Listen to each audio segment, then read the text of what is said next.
Pero tengo una cosa rara.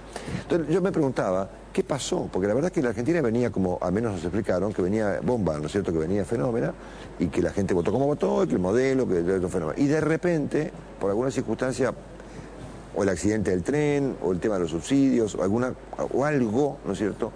No sé si fracturó el clima, cambió el ambiente, preocupó a la opinión pública, etcétera. Quiero preguntarle si él entiende qué pasó, y me refiero a Alberto Fernández, que fue el jefe de gabinete. Alberto, buenas noches. ¿Qué tal, Marcelo? Bien, ¿qué se supone que pasó? No, pasó lo que inevitablemente iba a pasar, que muchos de nosotros veníamos planteando que estaba ocurriendo. O sea, ¿cuántas veces dijimos, y dije puntualmente, que la Argentina había perdido en 4 años más de 40.000 millones de dólares que habían salido del sistema? En esos mismos años, a Brasil se le incorporaron 100.000 millones de dólares. Esa es la diferencia. Sí. Esa es la diferencia. ¿Y cuántas veces explicamos que había un problema fiscal creciente como consecuencia de los gastos en subsidios? Que yo en el año 2008, cuando con Martín Lustó planteamos ir eliminándolos paulatinamente, salió la 125 y nos acusaron de querer enfriar la economía. Ahora la enfrían de un saque. La llamarán sintonía fina, que la llame la presidenta como quiera, pero es un acto enorme de ajuste fiscal. Todo este debate que se está dando con la ciudad de Buenos Aires, más allá de lo incomprensible de la capacidad de gestión de Macri, la verdad es que pasó, hay un ataque repentino de autonomía por Buenos Aires. O sea, repentinamente descubrieron que los subtes son de los porteños, que los trenes deben ser de los porteños, que los micros deben ser de los porteños. No, lo que han descubierto es que tiene un problema fiscal enorme. Mire, el gasto público en el año 2003 era 23 puntos del PBI, hoy es 45. Claro. Ese es el problema. Claro. Ahora, la presidenta, en vez de explicar estas cosas, piensa que los problemas se resuelven con discursos, y yo no sé cuántos ha confundido. A mí no me confundió. La presidenta no eliminó la convertibilidad. La presidenta eliminó los 2 artículos que puso Kirchner en la ley de convertibilidad. Cuando ¿Cómo es eso? Claro. Cuando nosotros creamos las reservas de libre disponibilidad, lean los considerandos. Kirchner puso allí, teniendo en cuenta la situación de solvencia fiscal que vivimos y la balanza comercial altamente positiva que tenemos, podemos usar estas reservas garantizando siempre el 100% de la base monetaria. Entonces, todo lo que exceda la garantía del 100% vamos a usarla solo para pagar a organismos internacionales, que fue pagarle al fondo. Solamente para eso. Puso 2 condiciones para que esto pueda ocurrir. Solvencia fiscal, que hoy no tenemos, balanza comercial positiva, que hoy no tenemos. Y dijo, voy a garantizar siempre el 100% de la base monetaria. Bueno, la presidencia lo que hizo en la ley de convertibilidad fue derribar esos 2 artículos de Kirchner. Esos 2 artículos tenían un criterio fiscal, de límite fiscal para fueron puestos por Kirchner ¿cuándo? Por Kirchner en el año 2005, cuando creamos las reservas de libre disponibilidad. Yo era el jefe de gabinete. Ahí eso lo firmaron todos los ministros, era un DNU que firmaron todos los ministros. Yo lo rubriqué con Kirchner al inicio porque era su jefe de gabinete.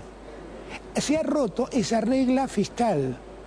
La regla fiscal que decía, las reservas de libre disponibilidad son aquellas que exceden el 100% de la base monetaria. Eso no lo escribió Cavallo, lo escribió Kirchner. Fue una regla de solvencia fiscal que puso Kirchner. Bueno, no sé qué pasó. La presidenta va y graciosamente dice, vamos a terminar con la convertibilidad. Falso. Terminó con lo que puso Kirchner. Y entonces lo que uno percibe es que hay un problema fiscal agudo. Porque en verdad lo que está haciendo el gobierno es sacándose todo el gasto de encima.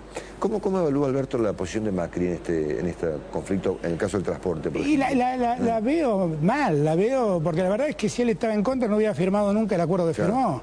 Pero firma un acuerdo, después descubre que no le cumplen, entonces quiere devolver todo. Hay una parte que tiene razón, la presidenta invoca el artículo 75 de la Constitución, que dice que estos servicios le corresponden a la ciudad, pero también dice que le corresponden el dinero con que sustentar esos servicios. Y si además es verdad que la presidenta va a dejar de dar subsidios y de dar subtes y de subsidiar el transporte, pues entonces que deje de cobrar los impuestos, porque sigue cobrando como si los pagara.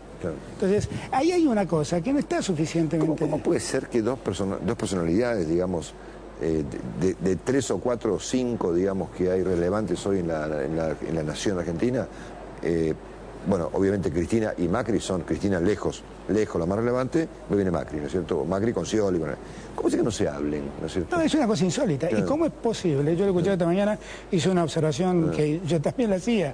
¿Cómo es posible que un tema que tienen que resolver dos personas lo tenga que resolver el Congreso? Claro, finalmente la tenemos el Congreso, legislatura, la Corte, claro. Es una cosa delirante, delirante, porque todos estamos de acuerdo que los subtes son porteños. De verdad que no tienen nada que ver. Eso es una obviedad. Es una obviedad lo que estamos discutiendo. Ahora, ¿cómo no nos podemos poner de acuerdo con esto? Ahora, no podemos poner de acuerdo porque todo el discurso es falso. Porque el discurso no es entregarle los subtes. La verdad es sacarse el gasto. Porque estoy atorada con el gasto. O el problema con las petroleras, usted se piensa que empezó por esto. El problema con las petroleras es porque descubrieron que están pagando 8.000 millones de dólares de gas importado y de combustible importado. ¿Pero cómo descubrieron?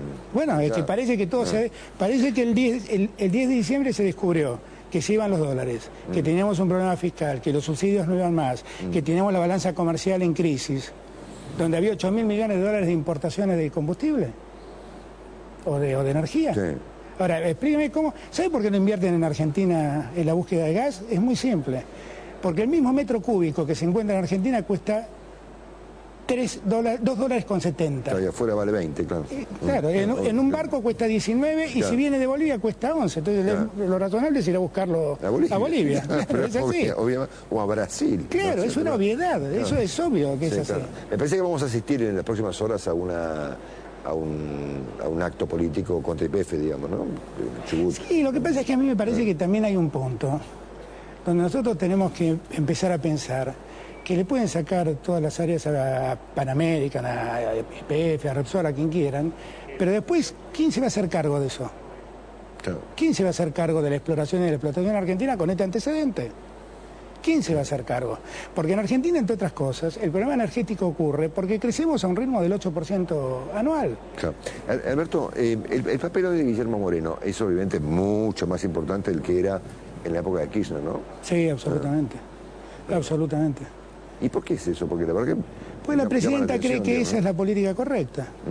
Yo no puedo exculpar a la presidenta de todo esto. No la puedo exculpar. La presidenta cada vez que hay algo que no le gusta se enoja con el emisor. La presidenta dice... Ayer las cosas que dijo sobre 2 artículos, que a mí no me gustaron ninguno de los 2 artículos, pero no son merecedores los que escriben esos artículos de semejantes calificativos. Claro.